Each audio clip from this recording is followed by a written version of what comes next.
दोस्तों, जूता निर्माण पर प्रस्तुत अब तक इस श्रृंखला में आपने देखा जूता निर्माण उद्योग की संभावना, इसका भारतीय परिदृश्य, इसे बनाने में कारगर मशीन और उसके कलपुर्जे, और क्यों सर्वश्रेष्ठ है लेदर शूज। इस कड़ी में कदम रखने से पहले आपको ये जान लेना जरूरी होगा कि जूता बनाने के लिए उसके अलग अलग कंपोनेंट्स को काट लेने यानी कटिंग के बाद एक बहुत ही महत्वपूर्ण चरण है नेस्टिंग, जिसे लेआउट भी कहते हैं। इस कड़ी में हम देखेंगे कैसे होता है डर्बी टाइप नेस्टिंग और क्या करना पड़ता है उससे पहले। नेस्टिंग शुरू करने से पहले कुछ बातों का ध्यान रखना बहुत जरूरी है। पूरी तरह बेदाग, दोष रहित लेदर का उपयोग करें।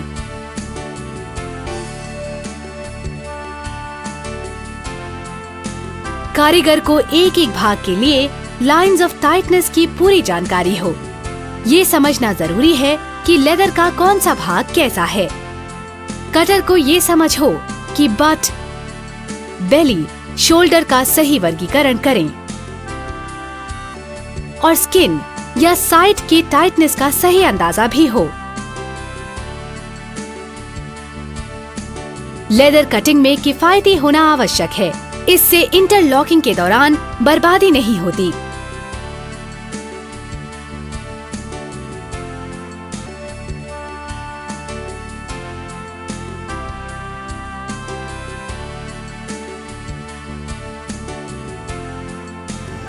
सीधे पेपर स्किन पर नेस्टिंग करने से पहले हर पैटर्न पर इंटरलॉकिंग की आजमाइश कर लेनी चाहिए, क्योंकि पैटर्न इंटरलॉकिंग के कई तरीके होते हैं।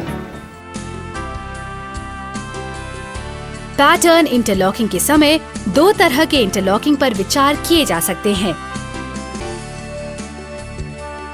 ये हैं कर्व टू कर्व इंटरलॉकिंग और straight is to straight is interlocking. Cutters के लिए जोड़ी में नेस्टिंग करने की आवश्यकता नहीं है। कटिंग का काम मोटे तौर पर बट से शुरू होकर बेली की तरफ बढ़ता है। ये काम लेदर की मोटाई और गुण पर निर्भर करता है। खराब गुण वाले भाग वहाँ काम आते हैं जिसमें पहनने के दौरान कम या बिल्कुल ही तनाव नहीं पड़ता।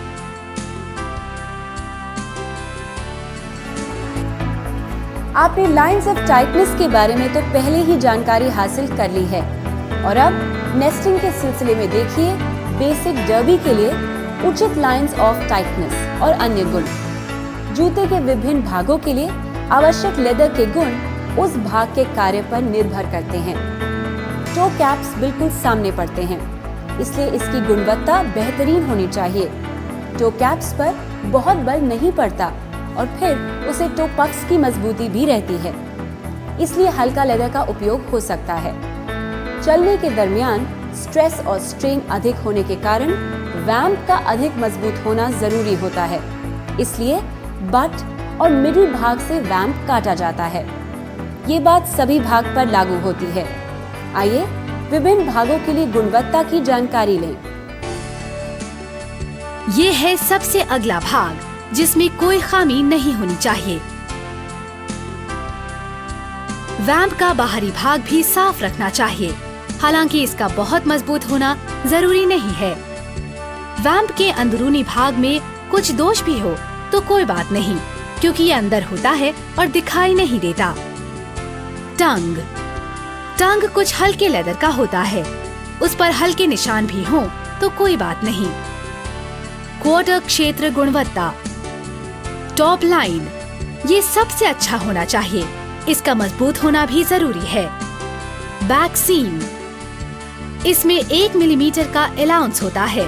क्लिकर इसे अवश्य टाइट रखें। लास्टिंग अलाउंस, वैम्प की भांति इसका भी लास्टिंग अलाउंस होता है। क्वार्टर का अगला भाग वैम्प से जुड़ जाता है और इसलिए इसका साफ और बेहतर होना जरूरी है। क्वार्टर का पिछला भाग कुछ हल्के लेदर का भी हो सकता है। नेस्टिंग की बेहतर समझ के लिए आइए देखते हैं कैसे होती है नेस्टिंग।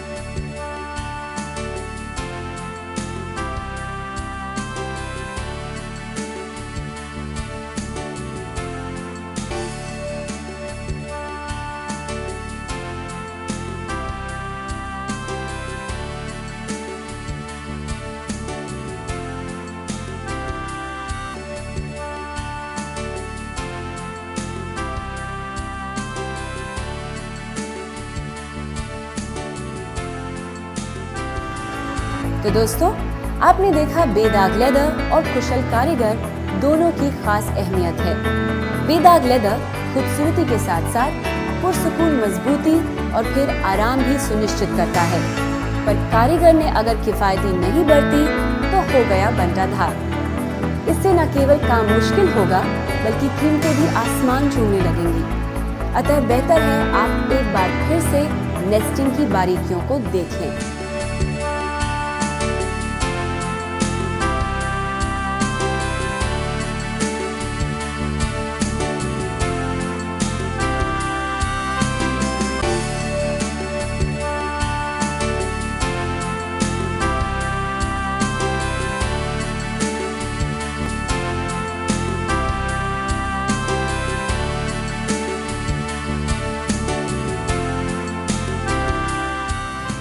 और इन बातों का भी ख्याल रखें कि कटर्स के लिए जोड़ी में नेस्टिंग करने की आवश्यकता है।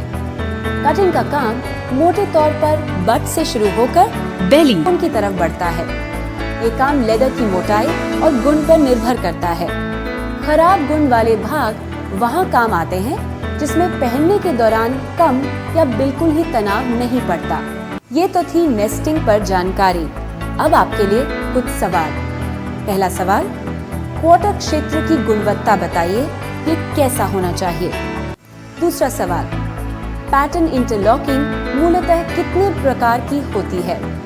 तीसरा सवाल, कहते हैं जरूरत के अनुसार जूते के अलग अलग भाग में अलग अलग किस्म के लेदर लगे तो बेहतर, क्यों। आज के लिए हम लेते हैं विदा, फिर मिलेंगे कुछ नई जानकारियों के साथ हमारी अगली कड़ी में।